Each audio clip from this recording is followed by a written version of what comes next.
Roles, Responsibilities and Skills of a Coach by Ruben Simmons. This is part of a sports science assessment for BASVIC.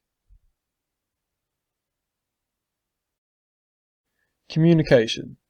There are two types of communication when referring to coaching, verbal and non-verbal. Starting with verbal, the main subheading for verbal is speaking, which includes talking, shouting, whispering, etc.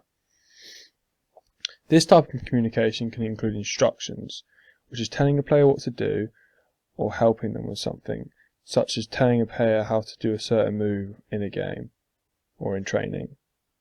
Includes encouragement.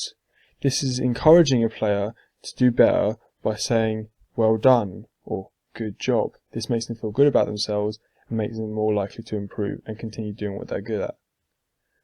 Constructive feedback. Not quite criticising, but helping someone improve their craft by telling them what they could do better. Behaviour management. Calming down a player or making sure players behave correctly or appropriately for the situation they're in. Safety and warnings. Warning someone, say, if they're about to crash into a player, if they're about to do something wrong which could hurt their safety or other people's safety. Just generally helping them to keep safe and stay on the right course of direction. Also, as mentioned before, communication includes non-verbal. This includes facial expressions. A coach's face can describe how the coach is feeling about a certain situation, which can display some communication toward the player. If your player looks angry at you because you did something, the player knows not to do that again. Body language and gestures. A coach can display a lot of things with his body language, because some of them do not want to shout or talk to their players during a game. Such as if a coach is pushing forward, that usually is an urge to keep going and go harder, such as go on a fast break in basketball. Touch, pat on the back, easy enough sign of congratulation with no words involved. Personal appearance / attire. If a coach shows up to a game in a suit or tie when he usually wears joggers, this communicates to a player / players to take the game more seriously. It must be important, otherwise he wouldn't have changed his attire.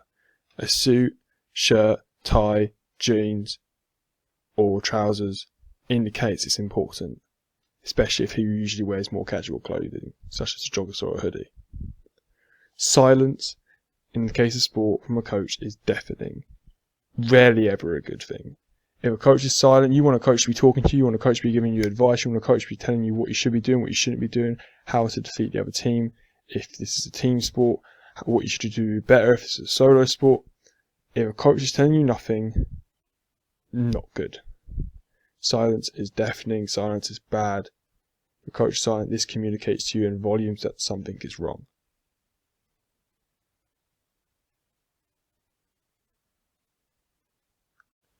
Organisation. Organisation, for me personally, can be split into three parts: before the session or match, during the session or match, and after the session or match.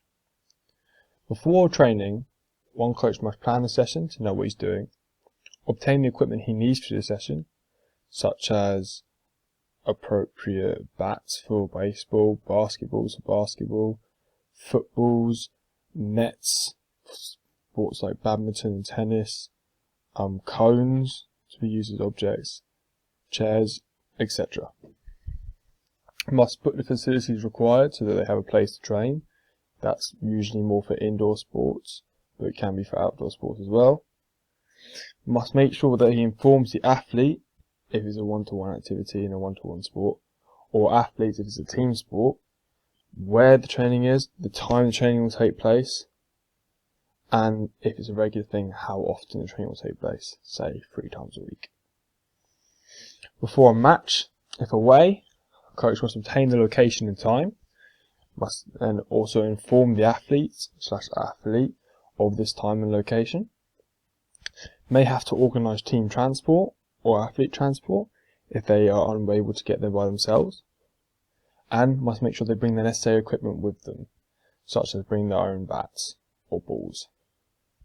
If home, you must book the venue you need, since you're in charge, this is your club, this is your game in your hometown. You must obtain the necessary equipment for that game, such as an official ball in a basketball game.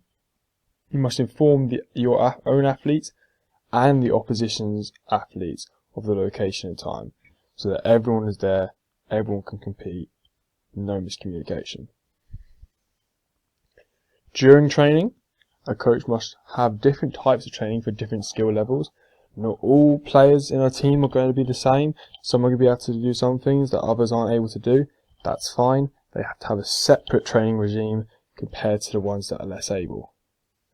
You must organise them into training groups based on these sets of skills. So you must be able to identify the skill set of each player and put them in groups accordingly for their training. During a match, coach should be able to organise a warm-up, make sure everyone's fit and ready to prepare for the game. He's in charge of substitutions in a team game to make sure the best players are on at each time for what the coach wants to do with the game. And he must be able to call the correct plays by reading the game and calling the correct play for this current game situation. After training, a coach should be able to organise himself and his team to clear up the mess they've made. This main one I can think of includes water bottles. Could be other stuff left around the thing, but water bottles is usually the main one from my personal experience. You must also have your team help pack away equipment, such as putting balls back into a bag, making sure the nets are packed away, that sort of thing.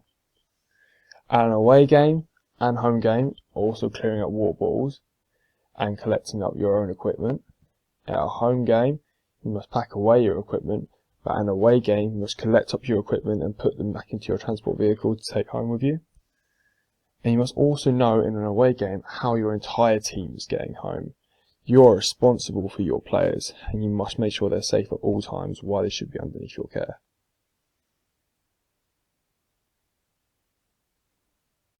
Problem solving.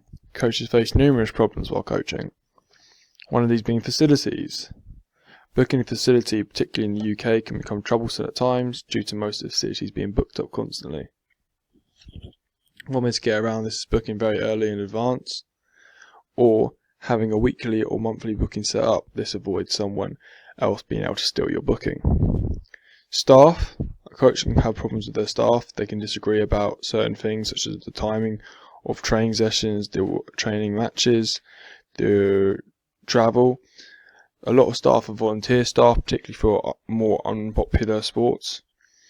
This leads to the staff not having the amount of respect for the players they should due to them not being paid, or respect for the coach. This can cause problems, which can for the most part be sorted out through a verbal discussion, but sometimes lead to the staff getting fired. Equipment. Necessary equipment is required for all sports. For most sports, this is limited to perhaps just a ball. For some sports, such as American football, more equipment is required, such as pads, helmets, knee pads, necessary safety measures, a ball included.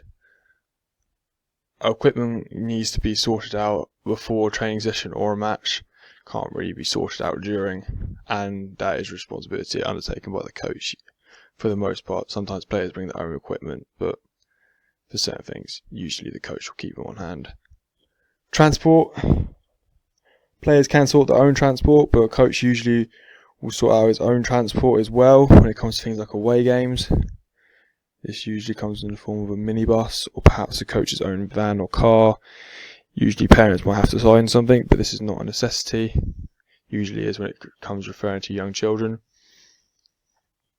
The coach should make sure that these vehicles are licensed and properly registered with the country that they are in, and that this transport comes on time, arrives to the match on time, and arrives at the children's homes on time. Attendance.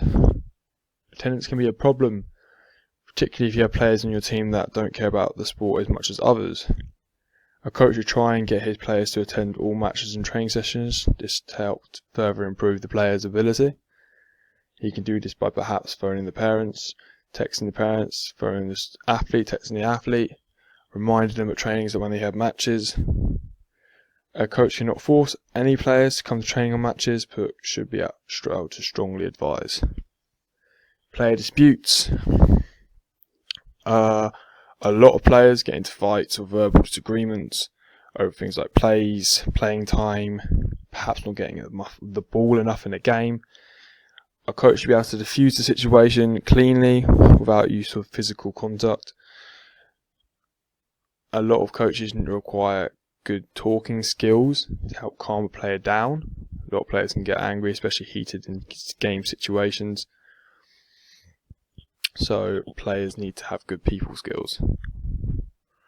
Parents can cause problems, such as every parent, of course, has their child's needs in mind compared to other children. This can lead to them asking for unrelated things as far as the sport goes, such as, why is my son not getting enough playing time, blah, blah, blah, blah. Usually it's the parent being understandably protective of their child, having their child's best interest in mind, wanting their child to do the best compared to other children. But a coach has to be able to, while diffusing the parent and assuring them that he's doing the best they can for their child, also brushing off their advice a little bit, taking it as they are the coach, or you are the coach, you should know best. And even if the parent thinks perhaps their child should be getting more playing time, or the child should be doing better and it's the coach's fault, it's criticism, you need to take it on your back, water off your duck's back, brush it off, keep going forward.